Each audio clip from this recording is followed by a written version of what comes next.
de su majestuosa voz. ¿Qué tal, hermanos? ¿Cómo están ustedes? Muy buenas noches. Ahora sí ya está oscuro, ¿no? Por fin en las noches, hace unas semanas atrás, ya algunos mesecitos, que empezamos transmitiendo y estaba la luz del sol, pero ahorita ya está oscuro. Esperando en Dios que estén pasando ustedes un buen momento en casita con familiares, ya dispuestos a prepararse para la cena, para descansar. Y pues aquí les saludamos sus amigos. Alex, ¿cómo estás, Alex? Hola, César, ¿cómo estás? Bien, gracias a Dios. Buenas noches a todos. Y aquí también su servidor César Vega. Y pues tenemos un tema que hemos estado ya hablando de él desde hace algunas semanas atrás, que es como lo que hemos visto con respecto a Dios, con respecto al Señor Jesucristo, las cosas que hemos visto acerca del pecado, que son fundamentales estos temas, y son temas que creo que incluso a veces desconocemos un poquito como iglesia, ¿no? Entonces por eso es bueno irlos revisando. Hay que ver qué es lo que la Biblia define, que es la iglesia, y es lo que hemos estado platicando. Hoy vamos a entrar a un nuevo tema, Alex, con respecto a la iglesia. Sí, así es el perfil de la iglesia, y como perfil de la iglesia, pues qué entendemos que debiera de ser la iglesia, ¿no? ¿Qué debiera y qué no debiera de ser? Y pues para ello vamos a revisar pues los primeros capítulos de Apocalipsis. Empieza el relato de esta visión en el capítulo 1, cuando el Señor, estando desterrado, por decirlo de alguna forma, Juan, el apóstol Juan, en la isla de Patmos, le viene esta revelación de parte de Dios, y es tan importante esta revelación porque en ella pues es cuando el Señor evalúa 7 iglesias y dice qué es lo que está correcto e incorrecto con ellas. Pero antes de entrar de lleno, pues mejor oramos. Amén, vamos a orar. Le invitamos ahí en casa también que se disponga usted a ponerse delante del Señor, para que esto que vayamos leyendo juntos edifique nuestro corazón y le dé gloria al Señor. Señor, tú eres bueno y fiel, eres grande en misericordia, en amor a tu iglesia, y por eso nos has dejado escrita tu voluntad, para que prestemos atención a ella, para que seamos instruidos por ella, para que nuestra fe sea fortalecida y para que conozcamos tu voluntad. Rogamos, Señor, que tu Santo Espíritu, que es el que hace la obra en nosotros, nos vaya conduciendo en este tiempo que estamos haciendo esta transmisión, para nosotros y para aquellos hermanos que están del otro lado de la pantalla. Señor, les ponemos en tus manos y nosotros también nos disponemos en tus manos, en el nombre de Jesús. Amén. Amén. Esto que dices, Alex, es interesante.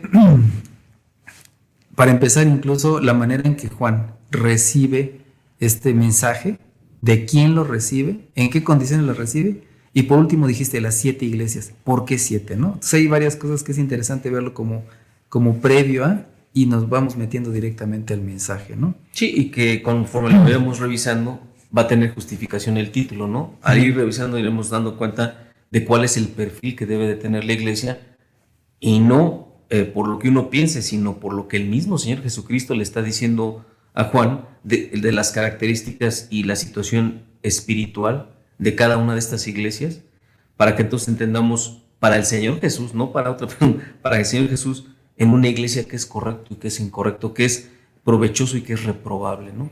Sí, como que es una evaluación que hace nuestro Señor Jesucristo de 7 iglesias que son, bueno, características de estas 7 iglesias. No sabemos exactamente en el transcurso de la historia por qué estas 7, pero tienen un significado, por lo menos por el número de iglesias, ¿no? Uh-huh. Todas estas iglesias se encuentran en la misma región, lo que ahora es Turquía, y son iglesias que en ese tiempo, en el tiempo en que el apóstol Juan está preso en la isla de Patmos, están vigentes. Uh-huh. Entonces, ¿qué es lo que el Señor Jesucristo está viendo en esas iglesias? ¿Y cuál es su evaluación? Esa evaluación nos va a hablar acerca también de la iglesia de todos los tiempos. Desde que se fundó la iglesia, desde el momento de Pentecostés, hasta incluso la iglesia actual y la que vendrá en los próximos años, ¿no? Exacto. Y que esto no lo hace Juan por iniciativa propia, ¿no? Sino que el Señor le va describiendo estas características, tanto positivas como negativas, y le da la instrucción de que las escriba, ¿no? En 1:19 de Apocalipsis justamente lo dice: escribe las cosas que has visto y las que son y las que han de ser después de estas, ¿no? Y va todo dentro del contexto de esa evaluación de estas 7 iglesias de la provincia romana de Asia, que como bien dijiste, buena parte de ellas están en lo que hoy es Turquía, ¿no? Entonces, pues, no sé si quieres añadir algo antes de que empecemos a leer el capítulo 2 de Apocalipsis. No, empezamos con el capítulo, nada más un poquito la descripción de lo que Juan está viendo. Bien comenta Alex ahorita, es el Señor Jesucristo mismo el que está hablando directamente con Juan. Es algo que vamos a ver en el Apocalipsis, que es el mismo Señor Jesucristo quien está dando este mensaje a través de un ángel, e incluso él mismo está viendo al Señor Jesucristo de frente, el apóstol Juan. No nos vamos a meter en cuestiones, digamos, como de las cuestiones escatológicas, cuestiones del futuro, sino ahorita la evaluación que hace Cristo, porque el tema es la iglesia. Exacto. No vamos a ver temas, cuestiones de profecías, sino vamos a ver esta evaluación que comenzaría en el capítulo 2 de Apocalipsis, y el primer mensaje es a la iglesia de Éfeso. Iglesia de Éfeso. ¿Quién funda la iglesia de Éfeso? Quien empieza a trabajar en la iglesia de Éfeso es el apóstol Pablo, y estuvo bastantes años ahí en Éfeso. Desde ahí se convirtió en algún momento como un centro de operaciones desde el cual el apóstol Pablo también estuvo enviando gente para que trabajara también en otras iglesias que estaban en torno a Éfeso, cercanas a Éfeso, como el caso de la Odisea, como el caso también de Colosas, que estaban ahí cerca, que no las visitó de manera directa el apóstol, pero trabajó bastante tiempo el apóstol Pablo en estas iglesias, ¿no? Ahí tenemos, es la misma iglesia de Éfeso a la cual el Señor Jesucristo le hace una evaluación bastantes años después, y es lo que vamos a leer ahorita. Sí, y vale la pena comentar que Éfeso era justamente la capital de la provincia romana de Asia, y que otro dato importantísimo es que era la ciudad donde estaba el templo de la diosa Diana de los Efesios, que era una de las 7 maravillas del mundo antiguo, y que eso le daba una relevancia a esta ciudad en el sentido de la idolatría, ¿no? Era el centro idolátrico de la diosa Diana en esta parte de Asia, y es a esa iglesia que se fundó ahí a quien está dirigido este mensaje que vamos a leer. Dice: escribe al ángel de la iglesia en Éfeso, el que tiene las 7 estrellas en su diestra, el que anda en medio de los 7 candeleros de oro, dice esto: yo conozco tus obras. Aquí vamos a ver que a cada una de las iglesias Jesús empieza con esta frase, este mensaje para cada una de las iglesias. Yo conozco tus obras, como dice el Señor, sé perfectamente lo que se hace en cada una de estas iglesias, y tu arduo trabajo y paciencia, y que no puedes soportar a los malos, y has probado a los que se dicen ser apóstoles y no lo son, y los has hallado mentirosos, y has sufrido y has tenido paciencia, y has trabajado arduamente por amor de mi nombre, y no has desmayado. Pero tengo contra ti que has dejado tu primer amor. Recuerda, por tanto, de dónde has caído, y arrepiéntete, y haz las primeras obras, pues si no, vendré pronto a ti, y quitaré tu candelero de su lugar, si no te hubieres arrepentido. Pero tienes esto, que aborreces las obras de los nicolaitas, las cuales yo también aborrezco. El que tiene oído, oiga lo que el Espíritu dice a las iglesias. Al que venciere le daré a comer del árbol de la vida, el cual está en medio del paraíso de Dios. Este es el mensaje completo a la iglesia de Éfeso, y podemos ver que justamente si era una iglesia que había soportado situaciones difíciles, que había tenido paciencia, que había trabajado arduamente, que había incluso expuesto a los que se decían ser apóstoles y no los eran, si los había hallado mentirosos. Pero en el versículo 4 viene el pero tengo contra ti que has dejado tu primer amor. Tenemos estas dos perspectivas. ¿Cómo es el Señor de congruente en toda la Escritura? Que a los grandes personajes de la Biblia no tiene ningún reparo en señalar las situaciones también en las cuales fallaron. Noé, varón perfecto, pero al final se embriagó y vino también por ahí una maldición debido a la embriaguez. David era conforme al corazón de Dios, sin embargo su pecado contra Urías y Betsabé también está bien señalado en la palabra, ¿no? Ujú. Y así vemos cada uno de los personajes, y en este caso el Señor está diciendo a Éfeso, a ver, iglesia de Éfeso, yo, dice el Señor, ¿no? Yo el que tiene las 7 estrellas a la diestra, es decir, yo el que soy el dueño de la iglesia, el que es mi iglesia, el que anda en medio de los 7 candelabros de oro, es decir, entre las 7 iglesias, yo digo esto.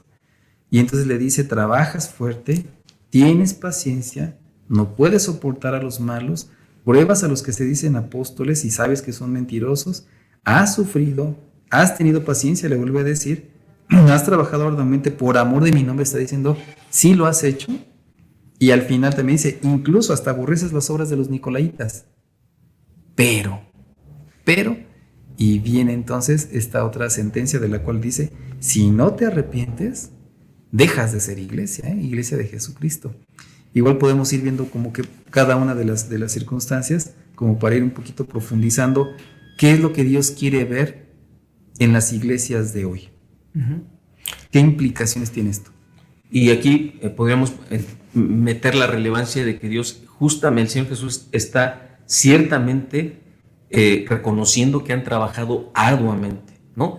Que incluso doctrinas falsas o heréticas como la de los nicolaitas, que se le relaciona con Balaam, que hacía pecar a los hijos de Israel en el sentido de comer lo sacrificado a los ídolos y del pecado sexual, ¿no? Entonces estos nicolaitas decían que dentro de la libertad a la que Cristo nos había traído era que no había problema en practicar este tipo de cuestiones, ¿no? Lo cual es obviamente una doctrina contraria a la Escritura, y era una de las cosas que decían, y esta iglesia los exhibía, por decirlo de alguna forma, o estaba en contra de esas doctrinas heréticas, ¿no? Pero mete una cosa importante aquí, el Señor dice, reconozco todo lo que has hecho, pero aquí lo que te está faltando a ti es el primer amor. Y tú veías algo interesante en la traducción de la palabra primer amor, que significaba el más importante, ¿no? El primero y el más importante. ¿Por qué conviene ponerlo aquí? Porque sí, se puede tener en la iglesia mucho trabajo a favor del crecimiento de la iglesia, del desarrollo de la iglesia, de la edificación de la iglesia, pero estás tan centrado en la obra que, por decirlo así, amas más la obra que al Señor de esa iglesia, ¿no? Y Él dice, no, estás poniendo en desorden las cosas, porque primero está el amor que debas de tener a mí y después al resto de las cosas, ¿no? Y aquí ellos de alguna forma no se dieron cuenta que estaban trabajando tan arduamente, con tanto ahínco, que estaban descubriendo falsos apóstoles, doctrinas heréticas, haciendo muchas cosas, pero en toda esa vorágine de actividad habían dejado a un lado lo primero, que es el amor a Dios, que es el primer mandamiento. Y es que es peligroso para incluso cualquier iglesia que teniendo este tipo de fortalezas, por así decirlo, una buena doctrina, un celo por la enseñanza, un celo para marcar aquellos errores, tanto doctrinales como también errores en las posiciones de gobierno, que en este caso los que se decían ser apóstoles, identificando no solamente doctrinas falsas, sino también aparte estas intrusiones malvadas como la doctrina más bien la corriente de los nicolaitas. Y uno puede ver todo eso y decir, pues la iglesia está bien. O sea, la iglesia no tiene realmente tanto problema, es una iglesia sana, pujante, está viva, está despierta, está atenta. Y cuando dice el Señor aquí en este punto, tengo contra ti que has dejado, lo tuviste y lo dejaste. ¿En qué momento te perdiste? ¿En qué momento dejaste de poner los ojos en el Señor y empezaste a ponerlo en las cosas que habría que hacer, que era necesario hacer, sin dejar de poner los ojos en el Señor? Entonces, es tan sutil, es tan sutil, me parece, el que nosotros nos desviemos haciendo lo que creemos que debemos hacer y creyendo que por estas obras estamos manifestando el amor a Dios. ¿Cuál sería, Alex, una manera, digamos, bíblica de mantener el amor a Dios que no sea manifestando estas cosas? O sea, ¿de qué manera podemos decir, iglesia, ten cuidado, no pierdas tu primer amor? Y la iglesia podría decir, pues ve lo que estoy haciendo, trabajo fuerte, tengo paciencia, estoy enseñando, estoy discipulando, estoy... Sí, pero no pierdas tu primer amor. ¿Qué tiene que hacer la iglesia para identificar que realmente su primer amor sigue siendo Cristo? Mira, hay una pregunta que le dice el Señor Jesús a Pedro, ahí en Juan 21, que creo que nos pone en contexto. Cuando el Señor le dice, Pedro, ¿me amas? Y le dijo, sí, Señor, te amo. Pastorea mis ovejas. Pedro, ¿me amas? Sí, Señor, apacienta mis corderos. Pedro, ¿me amas? Sí, Señor, pastorea mis ovejas. O apacienta mis ovejas de nuevo. Pero el Señor está diciendo, no te estoy preguntando si tienes amor por las almas, por los perdidos, si tienes amor por mi iglesia, si tienes amor por la doctrina. Te estoy diciendo que si me amas. Y el punto está, de lo que tú estás preguntando, entiendo, es que yo tengo que ver dónde está mi corazón, porque hay gente que pareciera que cuando le quitan el servicio se le acabó la vida, y tú dices, bueno, entonces, ¿qué era lo que amabas, al Señor o al servicio? ¿No? Y yo creo que te puedes dar cuenta que la iglesia va a llevar una dirección correcta y se van a hacer las cosas correctas cuando tú lo que estás haciendo es porque primero estás amando al Señor, más que la obra, más que el ministerio, más que el servicio, más que al perdido, más que a la oveja, más que esto, estás amando primero al Señor. Y creo que esta descripción de mucha actividad puede demostrar que mucha actividad no necesariamente, o mucha planeación y muchas cosas que se hacen en la iglesia, no necesariamente reflejan un amor por Dios, sino como que te estás enfocando tanto en la obra que ya te olvidaste de Dios, ¿no? Pero cuando el Señor es el centro, pues creo que se va a manifestar en primera que cuando, por ejemplo, hasta en un tiempo el tiempo real, verdadero de alabar a Dios, de exaltar a Dios, Lo que te iba a comentar, sí. es eso, ¿no? Cuando tú dices, bueno, sí, ya la alabanza es un rellenito, eso. Y tú dices, híjole, cuando pensamos que la alabanza, el tiempo en que adoramos a Dios, el tiempo en que nos conectamos con Dios, nada más es un relleno para las actividades o para otras cosas, o hasta incluso para la predicación, tú dices, pues sí, pero creo que hay una forma específica que ahorita tú comentarás respecto a eso, ¿no? De cómo te das cuenta también que realmente Dios está haciendo el primer lugar en la iglesia. Yo creo que es cuando estás ubicado justamente en tus temores, pensamientos, ideas, planeación, en tener un buen culto y no realmente en tener un culto al Señor. En el caso específico, la adoración. Simplemente, ¿cuál es el concepto de adoración que yo tengo en mi mente? Como congregante, pero también aparte como colectividad de esa iglesia, ¿no? La adoración. Si le preguntamos a la iglesia qué es adorar, qué es la adoración, yo creo que un alto porcentaje de congregantes puede decir, son aquellos cantos suavecitos, aquellos cantos que me llevan a cerrar mis ojos, a sentirme XYZ, que mueve las emociones. Y eso no es la adoración. Eso no es la adoración. Incluso adorar al Señor se adora, sí sirviendo, pero incluso hasta agradeciendo, como decíamos, alabando, pero es dónde está puesto realmente tu corazón. ¿En dónde está depositada tu devoción? ¿Por quién estás haciendo las cosas, no? Y yo creo que cuando descubres realmente qué es lo que estás adorando, es cuando de repente tú te puedes dar cuenta de lo que Dios está refiriendo cuando dice, perdiste, dejaste el primer amor. Parece lo mismo, pero no es lo mismo, es tan sutil el pensar, como tú dijiste, el tener tanto cariño por la obra, por la gente, por las actividades, por las reuniones, que dices, es que yo de esta manera estoy traduciendo que estoy adorando a Dios. Y no. Incluso, aún tú descansando, puedes adorar al Señor con tu descanso. Comiendo, puedes, como dice el Señor, la palabra, ¿no? El que come para el Señor come y el que no come para el Señor no come. Cuando estás con tu corazón bien enfocado justamente en el Señor. Yo creo que ahí es una evaluación que tenemos que hacer todos muy seria, realmente, por qué hacemos lo que hacemos, ¿no? Fíjate, sí me quiero tomar unos 2 minutos para esto de lo que tú estás diciendo, porque un caso yo específico que yo encuentro de una adoración es Abraham. Cuando Dios le pide a Isaac, para todos es conocido que era un hombre que ya había perdido toda esperanza de ser padre, de tener una descendencia propia. Y en su ancianidad el Señor se le aparece y le da la promesa. Y Abraham le cree. Y es estar esperando que se cumpliera esa promesa todo el tiempo, los años que pasaron. Luego ya tiene ese niño, lo tiene en sus brazos, lo desteta, hace fiesta, lo celebra. Y cuando ya es joven, el Señor dice, ¿sabes qué? Vas a irte al monte Moriah, Abraham, y me vas a dar a tu hijo, a tu único, al que amas. No creo que cueste mucho trabajo pensar un hombre que ya ha perdido toda esperanza de ser padre, recibir la promesa, tenerlo, disfrutarlo, y que era su único descendiente, y que en ese contexto era tener hijos era indicativo de bendición de Dios, y que a él le iba a dejar todo, y de repente dice, dámelo.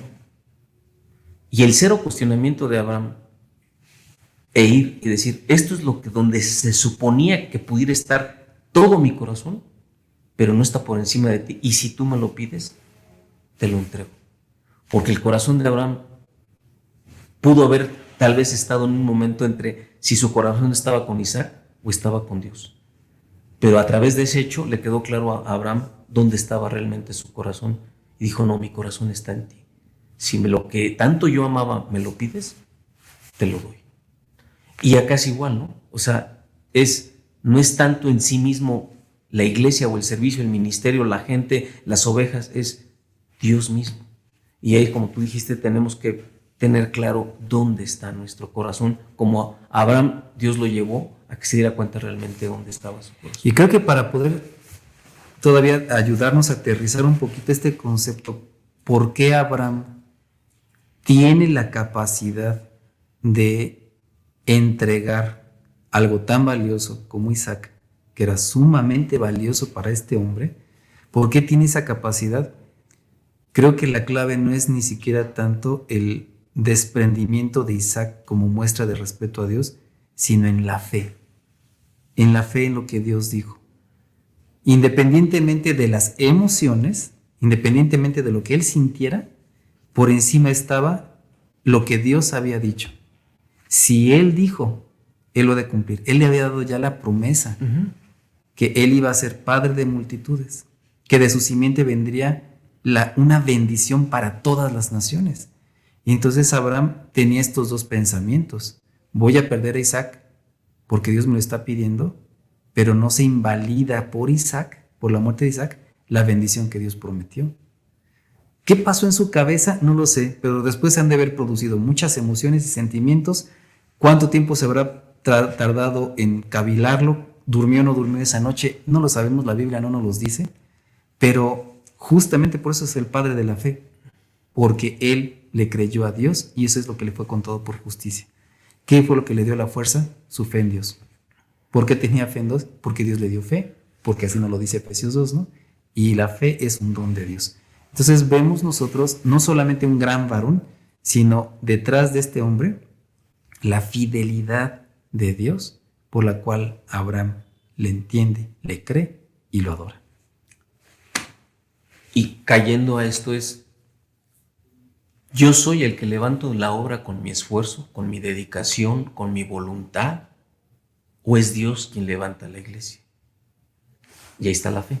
¿Quién es el que construye? ¿Quién es el que edifica la iglesia? ¿Quién es el que dijo las puertas del Hades no prevalecerán contra mi iglesia? ¿Quién es el que dijo uno siembra, otro recoge, pero el que le da el crecimiento? Soy yo. Yo soy la piedra angular que la sostiene. Yo soy el que alimento a mi iglesia, el que la sostengo, el que la defiendo. Y a veces piensa uno como cristiano que uno es el que la construye, que uno la edifica, que uno le echa ganas, que es por uno. Dice, Señor, no.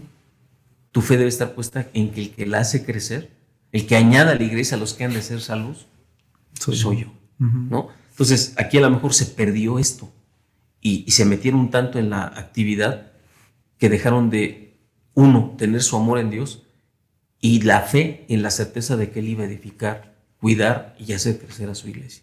Y creo que es importante nada más para no perder el valor también de lo que el Señor sí está probando.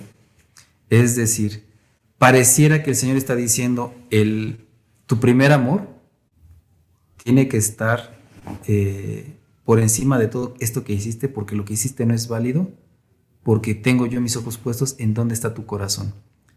El Señor primero sí está elogiando lo que sí está haciendo bien la iglesia.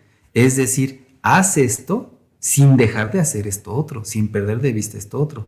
No es decir, solamente haz esto y lo demás no importa. No, el Señor está diciendo, iglesia, sí pon atención en trabajar fuerte, sí pon atención en tener paciencia, sí pon atención en no soportar a los malvados, sí pon atención en que tienes que probar a aquel que dice ser lo que es realmente. ¿De qué manera? A través del filtro de lo que diga la Escritura, a través también de los frutos, porque el Señor nos enseñó que por sus frutos los vamos a conocer.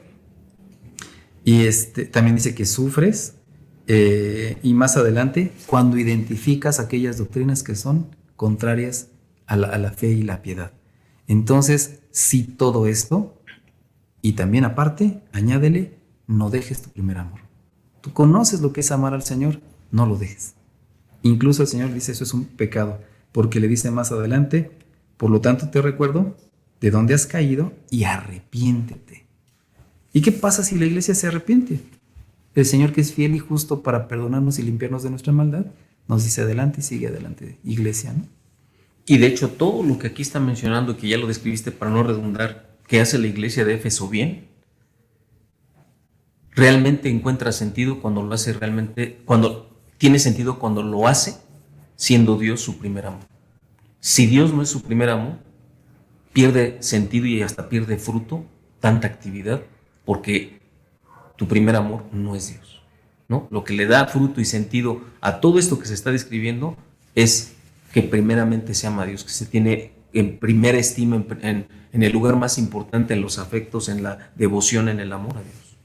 Sí, fíjate que está en el siguiente mensaje de Esmirna, pero el tiempo, la verdad es que se fue rapidísimo para mí este día, no sé cómo se te fue a ti, pero se me hizo muy interesante y quizá podemos terminar aterrizando esta parte, la promesa que el Señor le da a la iglesia de Éfeso, que el punto no es vamos a revisar qué pasó, qué dice la Biblia en Éfeso, sino más bien cómo lo que dice el Señor Jesucristo a la iglesia de Éfeso tiene una implicación para la iglesia actual, que ese es el punto, ¿no? De qué manera nosotros podemos ver las características que el Señor Jesucristo elogia, las situaciones que el Señor reprueba, para que aprendamos para nuestras congregaciones. Pero al final es interesante lo que dice aquí el Señor Jesucristo. El que tiene oído, oiga lo que el Espíritu dice a las iglesias. Es decir, que no te entre por un lado y te entre por otro, no nada más que lo veas como una historia, sino analízalo, medítalo y aplícalo. Y dice, al que venciere, es decir, aquel que permanezca en estas cosas, aquel que haya prestado atención y se mantenga en el primer amor y se mantenga también corrigiéndolo, desechando a los malvados, haciendo las primeras obras.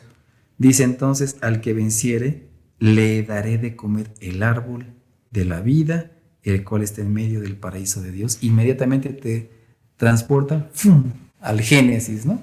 Y ahí estás en ese momento. Cuando viene el pecado, dice, saquemos al hombre del jardín del Edén, no sea que coma también del árbol de la vida. A estas personas, dice el Señor, a ellas sí les voy a dar de comer el árbol de la vida. Así es. Como tú dices, al que venciere, ya se explicó, ¿no? Para que se entienda. Al que venciere, ¿en qué? En lo que está, ya se dijo ampliamente, ¿no?